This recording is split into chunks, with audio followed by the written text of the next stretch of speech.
Good evening friends, welcome to Neeru's education. ఈరోజు మనము April 6 మరియు 7వ తారీఖు సంబంధించిన కరెంట్ అఫైర్స్ గురించి తెలుసుకుందాం. గుజరాత్లోని కచ్లో తవ్వకాలలో 5200 ఏళ్ల నాటి హరప్పా నివాసం బయటపడింది.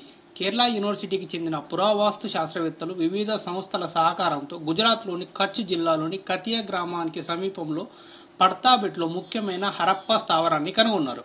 నెక్స్ట్, ఏఐ భద్రతా పరీక్షపై యుఎస్ మరియు యూకే ఒప్పందంపై సంతకం చేశాయి. యునైటెడ్ స్టేట్స్ మరియు యునైటెడ్ కింగ్డమ్ అధునాతన కృత్రిమ మేధస్ ఏఐ ఆర్టిఫిషియల్ ఇంటెలిజెన్స్ మోడళ్లను పరీక్షించడంలో కలిసి పనిచేయడానికి ఒక ఒప్పందంపై సంతకం చేశాయి. నెక్స్ట్, ప్రపంచంలోనే అతిపెద్ద డిజిటల్ కెమెరా పేరు ఏమిటి? Legacy survey of space and time LSST camera. వివరణ: US department of energy office of science ద్వారా నిధులు సమకూర్చబడింది. LSST కెమెరా వెరాసి రూబిన్ అబ్జర్వేటరీలో ఉంచబడుతుంది. వెరాసి రూబిన్ అబ్జర్వేటరీ చిలీలోని మారుమూల ప్రాంతంలో ఉంది. నెక్స్ట్, కజకిస్తాన్ ఇంటర్నేషనల్ బ్యాడ్మింటన్ టైటిల్ను ఎవరు గెలుచుకున్నారు? అనుపమ మరియు తరుణ్. కజకిస్తాన్లోని ఉరల్స్క్లో జరిగిన 2024 కజకిస్తాన్ ఇంటర్నేషనల్ ఛాలెంజ్ టోర్నమెంట్లో భారత యువ బ్యాడ్మింటన్ క్రీడాకారులు అనుపమ ఉపాధ్యాయ మరియు తరుణ్ వరుసగా మహిళల మరియు పురుషుల సింగిల్స్ టైటిల్ను గెలుచుకున్నారు.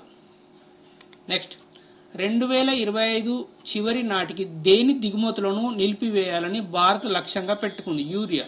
కేంద్ర రసాయనాలు మరియు ఎరువుల శాఖ మంత్రి మన్సుఖ్ మండావియా ప్రకారం కొత్త ఎరువుల కర్మాగారాల ప్రారంభంతో స్థానిక ఉత్పత్తి సామర్థ్యం పెరుగుదల కారణంగా 2025 చివరి నాటికి భారతదేశం యూరియా దిగుమతిని నిలిపివేస్తుంది. నెక్స్ట్, ఢిల్లీ అటవీ సంరక్షణ కమిటీకి నాయకత్వం వహించేందుకు ఎవరిని నియమించింది? మాజీ న్యాయమూర్తి నజ్మీ వజీరి. ఈ కీలకమైన సహజ వనరులను రక్షించే ప్రయత్నాలకు వివిధ ప్రభుత్వ శాఖలు పూర్తిగా సహకరించడం లేదని ఆందోళన వ్యక్తం చేసిన నేపథ్యంలో ఢిల్లీ హైకోర్టు ఈ నిర్ణయం తీసుకున్నారు. Next, Indian coast guard aquatic సెంటర్ను ఎక్కడ ప్రారంభించింది? తమిళనాడులోని మండపంలో. Indian coast guard director general Rakesh Pal తమిళనాడులోని రామేశ్వరం సమీపంలోని ICGS మండపంలో ఇండియన్ కోస్ట్ గార్డ్ అక్వాటిక్ సెంటర్ను ప్రారంభించారు.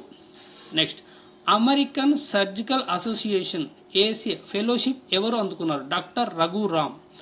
అమెరికన్ సర్జికల్ అసోసియేషన్ డాక్టర్ రఘురామ్ను గౌరవ ఫెలోషిప్తో సత్కరించింది. అమెరికా యొక్క పురాతన మరియు అత్యంత ప్రతిష్టాత్మకమైన శస్త్రచికిత్సా సంస్థ అయిన ASA గౌరవ ఫెలోషిప్ అందుకున్న దక్షిణాసియా నుండి డాక్టర్ రఘురామ్ 3వ సర్జన్. నెక్స్ట్, NCDFI చైర్మన్గా ఎవరు ఎన్నికయ్యారు? Meenesh Shah. National cooperative dairy federation of India limited NCDFI. Next, north Atlantic treaty organisation ఈ సంవత్సరం ఏ వార్షికోత్సవాన్ని జరుపుకుంటుంది? 75వ. RBI వివిధ నిబంధనలను పాటించినందుకు ఏ సంస్థలపై పెనాల్టీలను విధించింది? IDFC first bank 1 crore and LIC housing finance 49.7 lakhs. J&K bank virtual ATM సదుపాయాన్ని ఎవరి సహకారంతో పరిచయం చేసింది? పేమాట్ ఇండియా. నెక్స్ట్, SPGలో ఇన్స్పెక్టర్ జనరల్గా ఎవరు నియమితులయ్యారు? Love Kumar IPS. ఎన్నికల సంబంధించిన సమాచారం కోసం బూత్ రాబ్తా వెబ్సైట్ను ఎక్కడ ప్రారంభించారు? పంజాబ్లోని మలేర్కోట్లా జిల్లాలో. UNHRCలో గాజా కాల్పుల విరమణకు పిలుపునిచ్చిన ఓటింగ్కు భారత్ దూరంగా ఉంది. ఓకే ఫ్రెండ్స్, ఈ వీడియో కనుక మీకు నచ్చితే సబ్స్క్రైబ్ చేయండి. Thank you.